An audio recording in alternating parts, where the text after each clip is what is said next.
Kepgub PJLP itu lagi rame dan sempat menjadi sorotan Komisi A juga, pembatasan usia 56 tahun.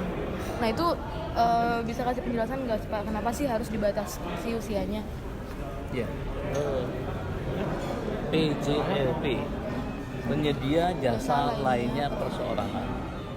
Artinya, pertama, semua kepala perangkat daerah harus mengidentifikasi kebutuhannya. Dia bukan seperti belanja pegawai, yang aturannya lebih kepada aturan kepegawaian bersifat nasional. Nah, dia aturannya adalah lingkup penyedia barang jasa. Satu, kriteria jasa apa yang dibutuhkan oleh mereka. Sehingga setelah itu mereka mengidentifikasikan apa persyaratan yang diperlukan untuk memenuhi kualifikasi jasa yang dibutuhkan. Nah, di samping itu juga kita harus melihat pada kompartemen yang lain. Ada himbauan Menpan soal usulan nih kita bicara, mereka yang tadinya masuk kategori 2 sebagai honorarium daerah untuk diangkat sebagai P3K di masing-masing daerah ada batas usia minimum, maksimum. Di situ jadi rujukan.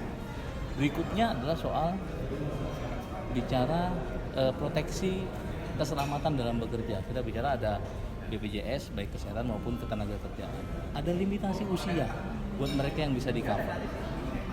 Nah, di luar itu semua sebetulnya adalah kita bicara secara objektif atas jasa yang bisa diberikan. Bisa dibayangkan untuk pekerjaan-pekerjaan yang berat, kalau nggak ada referensi kriteria itu, maka dia akan menjadi pekerjaan terus-menerus. Gulkarmat, Balakar, mereka yang melakukan penanganan pemadaman kebakaran, kan nggak mungkin di atas 56 tahun. Bagaimana mereka menjadi petugas lapangan? Jadi sebetulnya itu hanya sebagai referensi bahwa apa yang ditetapkan oleh Pemprov melalui Kepgub tersebut bukan hanya sekedar batasan usia, tapi kita juga comply kepada regulasi yang lain. Nah, di dalam pelaksanaannya antara si pemberi kerja dengan si penerima kerja kan ada namanya kontrak. Itulah tugas dari pengguna anggaran maupun pejabat pembuat komitmen menetapkan persyaratan. Sama kalau kita bicara soal gaji. Kenapa pemerintah menetapkan UMP? Itu kan rujukan.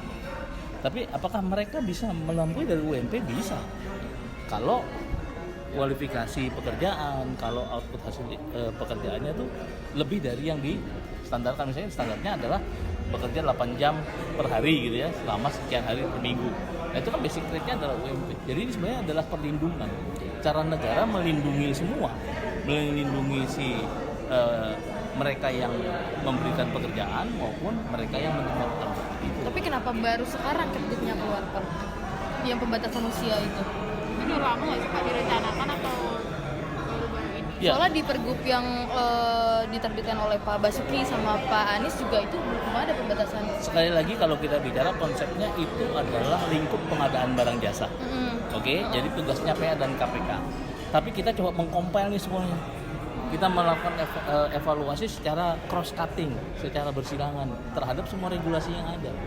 Kan kalau dulu mungkin tidak diwajibkan BPJS, keikutsertaan BPJS tidak diwajibkan. Nah, begitu sekarang dia masuk ke menjadi mandatori diwajibkan BPJS, maka kriteria usia maksimum yang bisa di-cover oleh program BPJS itu menjadi rujukan.